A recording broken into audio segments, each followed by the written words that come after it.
was an ordinary evening when Thomas, the lighthouse keeper, first started to notice something off. Living in a small, remote coastal town, he had grown accustomed to the solitude. His job was simple: maintain the lighthouse, make sure the light was always shining for passing ships, and keep to himself. He enjoyed the peace of the job, even if it meant weeks without seeing anyone. One evening, after a long day of tending to the light, Thomas sat in his small quarters inside the lighthouse. The wind howled outside, as it always did, and the sound of the waves crashing against the rocks filled the air. He sat by the window, sipping his tea, when he thought he heard a faint whisper. At first, he dismissed it as the wind. It wasn't uncommon for the wind to play tricks, carrying strange sounds that could be easily mistaken for voices. But as the night went on, the whispers became more persistent, just barely audible, but undeniable. He brushed it off. Exhaustion had a way of making his mind wander, he reasoned. The next day, however, something more unsettling happened. He left his room for breakfast, only to find that the chair he always left next to the table was now across the room, facing the window. A chill ran down his spine, but he shrugged it off. Maybe he had moved it the night before and forgotten about it. Days passed, and the strange occurrences continued. The whispers would return at night, softer but more distinct. Shadows would flicker in the corners of his vision when he was working on the light, and sometimes, just sometimes, he felt an overwhelming sensation of being watched, like someone was standing just behind him, breathing down his neck. But whenever he turned around, no one was there.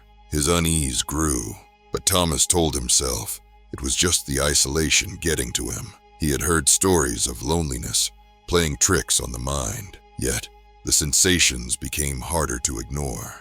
The whispers were more than just noises now. They sounded like words, as though someone was trying to speak to him. And one night, while he was up in the tower, the light flickered unexpectedly. When it came back on, he saw something, a fleeting silhouette, standing at the edge of the light. He rushed to the window, but nothing was there. In a panic, Thomas decided to search for answers. He went into the local town the next day, speaking with the few remaining residents. An elderly man at the pub told him about a shipwreck that had occurred off the coast many years ago, long before Thomas had come to the lighthouse. The wreck had claimed the lives of nearly all the crew, but one sailor, a young man, had been seen desperately trying to save his shipmates. Despite his efforts, he was lost to the sea. His body never recovered. Thomas was intrigued, but it wasn't until he visited the town's historical archive that he uncovered something more disturbing. The records spoke of a sailor named Samuel Gray, who had worked as a lighthouse keeper long before Thomas. During the storm that sank the ship, Samuel had tried to guide it to safety, but it had been too late.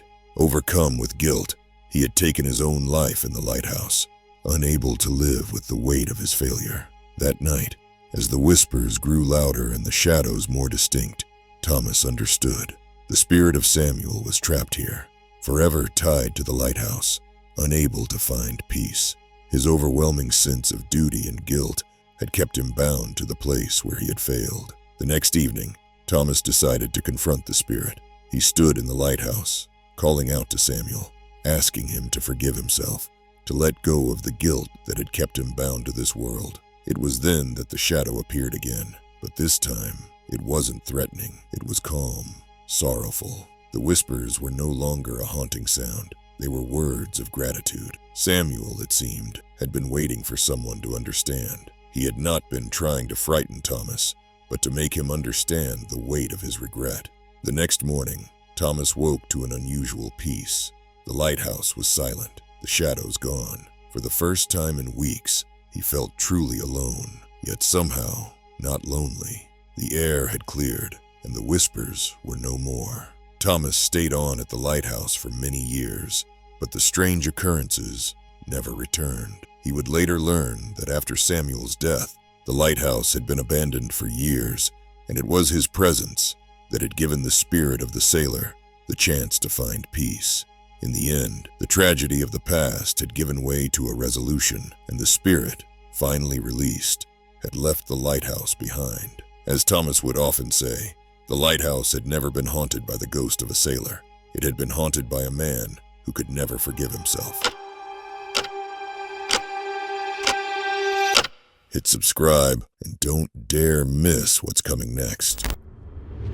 Or the next scream you hear might be your own.